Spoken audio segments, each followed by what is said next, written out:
Hello and welcome to a review of set 75377, The Invisible Hand. If you're new, please make sure to subscribe.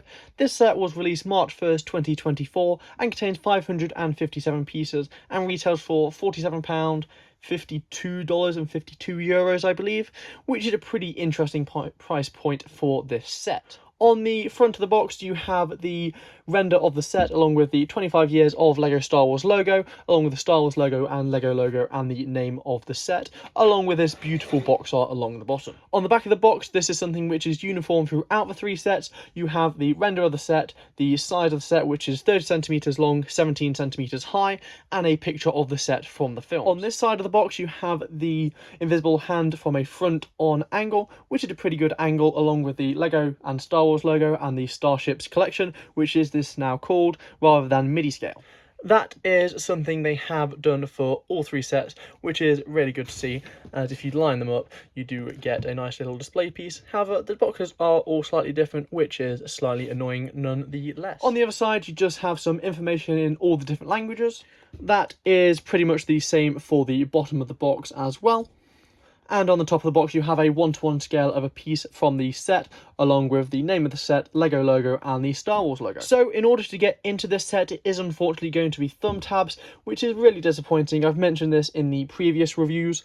I think tape tabs would have been much better, as some people do care about the condition of the box. So inside the box, you have 5 bags, only 4 for the ship, and you have the 5th bag for the stand. And you have the instruction manual, which is pretty much the same design as the other ones, looking the ship from a front-on angle, and you have it printed on dark grey, just like the other ones, along with these little Easter eggs along the way, and the progression bar, which is just a really cool thing to see in the instruction manual.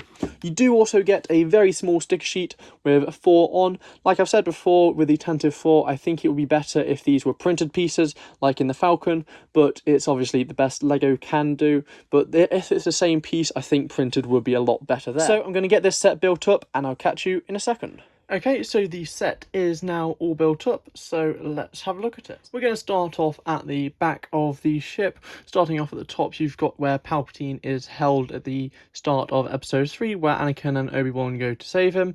Moving on down, you've obviously got the elevator shaft, which is quite an iconic scene from the film.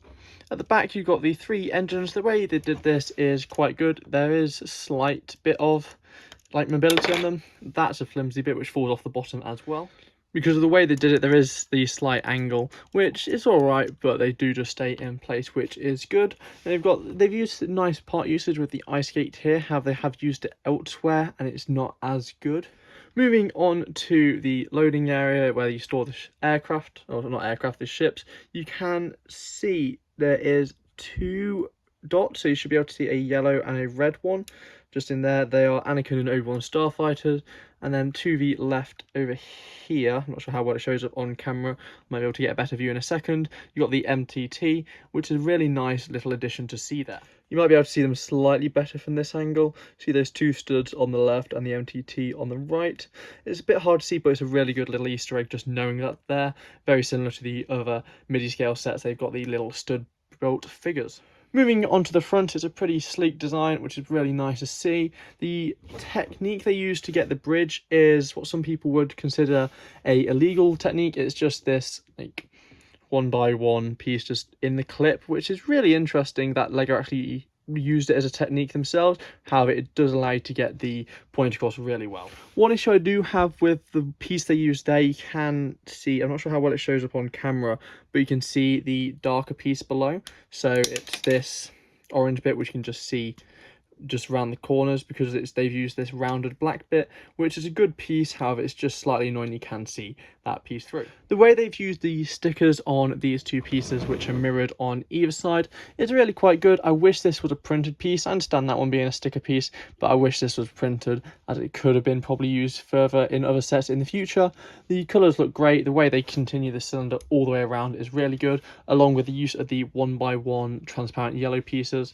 This is quite good how they just did snot, so studs not on top, and the way they did this is not by just clipping it on with some studs. They've actually used the red Technic pins, which do just slide into the white bit down here. So it's a pretty good way which they've managed to do it, and it covers all of that up very nicely. Moving on to the very front, I mentioned previously they used the ice skating piece. They've done it again on the front here, however I just don't think it cuts it that well.